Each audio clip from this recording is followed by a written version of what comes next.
Sir কখন একটা বন্ধন কখন ব্রেক হয়, একটা বন্ধন একটা রিলেশন কখন ব্রেক হয়? স্যার ব্রেকআপ করার পরে যদি কোনো রিলেশন সুখী হয়, ব্রেকআপ করার পরে যদি কেউ হ্যাপি হতে চায় বা হ্যাপি হয়, তাহলেই তো সে ব্রেকআপ করে, তখনই তো সে ছেড়ে চলে যায়। হার্দিক পান্ডিয়া, যুবেন্দ্র চাহালের গল্পটা তুমি দেখলে, তুমি শিখর ধাওয়ানের গল্পটাও দেখলে। তাহলে তাদের ক্ষেত্রে কি হয়েছিল, প্রবলেমটা কি? যে তাতে তার স্ত্রীদের মনে হয়েছে যে আমরা যদি ডিভোর্স দিয়ে দিই, মানে উভয়ের মনে হয়েছে যে আমরা যদি ডিভোর্স দিয়ে দিই, পরস্পর থেকে যদি দূরে থাকি, তাহলে মনে হয় আমরা বেশি স্টেবল। এক্ষেত্রেও সেরকম, এইচ প্লাস ছাড়বে কখন? যদি ছাড়ার পরে যেটা উৎপন্ন হচ্ছে, মানে কনজুগেট বেস, এইটা যদি স্টেবল হয়, তাহলে সে এইচ প্লাস ছেড়ে, সে স্টেবল যদি হয় তাহলে চাইবে এইচ প্লাসকে ছেড়ে দিই, চলে যাবে।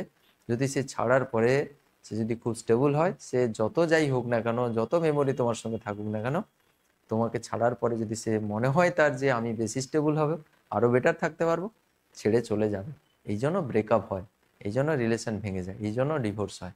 এই জন্য যুগেন্দ্র চাওয়ালের কেস এরকম হলো, শিখর ধাওয়ানের কেস এরকম হলো, হার্দিক পান্ডিয়ার কেস এরকম হলো। বুঝতে পেরেছো?